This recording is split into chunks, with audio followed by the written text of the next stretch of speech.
Kemudian Qian Heng juga menawarkan mereka untuk menginap di hotel karena Cheng Si sudah tidak punya tempat tinggal lagi. Cheng Yao pun tidak lupa membelikan makanan pada Qian Heng agar ia tidak merasa kelaparan menunggu Cheng Yao. Bahkan Cheng Yao meminta Qian Heng untuk melakukan siaran langsung di akun sosial media Cheng Yao agar ia bisa mengetahui bahwa Qian Heng menghabiskan makanan itu.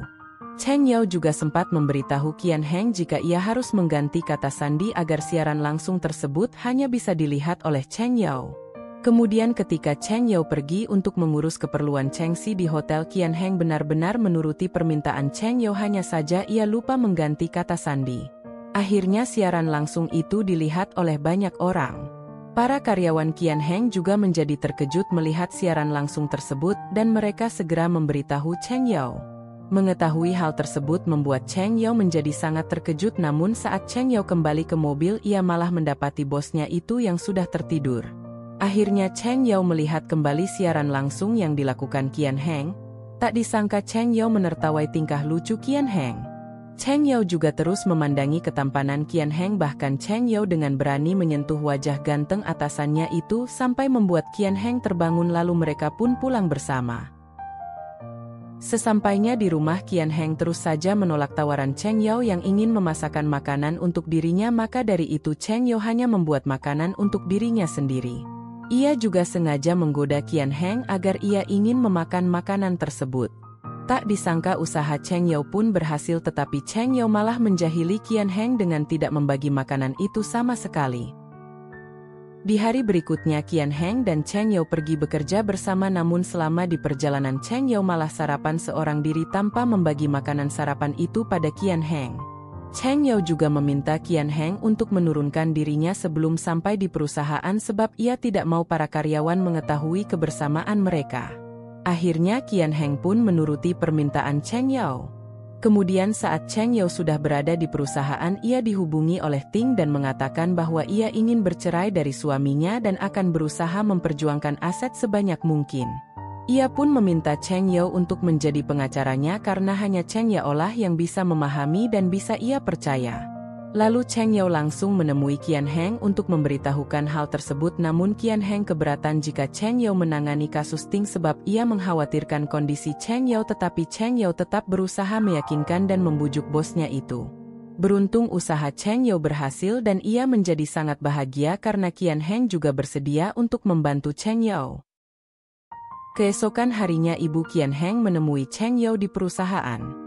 Ternyata ibu Qian Heng ingin memperlihatkan beberapa wanita yang akan menjadi pasangan kencan buta anaknya. Melihat banyaknya wanita itu membuat Cheng Yao merasa kasihan pada Qian Heng. Rasa kasihan tersebut malah menjadikan ibu Qian Heng terus meminta Cheng Yao untuk menjadi pasangan Qian Heng. Hal itu pun langsung ditolak oleh Cheng Yao.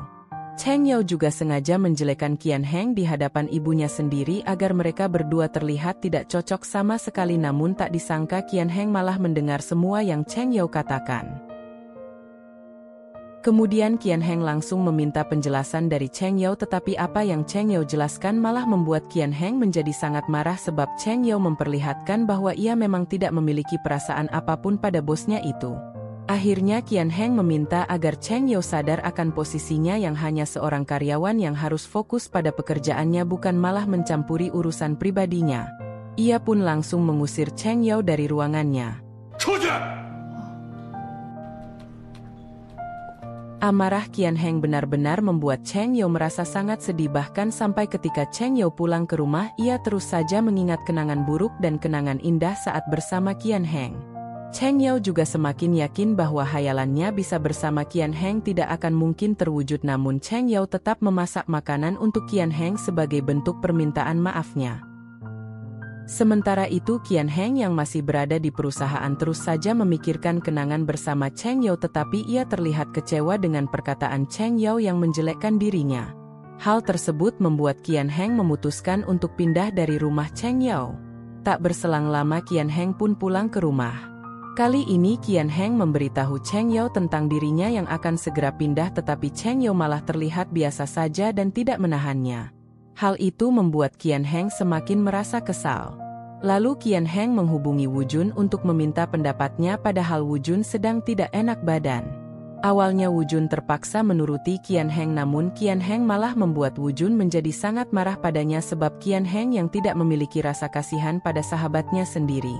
Kemudian ketika Qian Heng keluar kamar, ia berpapasan dengan Cheng Yao, tetapi mereka berdua sudah terlihat seperti orang asing padahal mereka masih sama-sama memikirkan satu sama lain.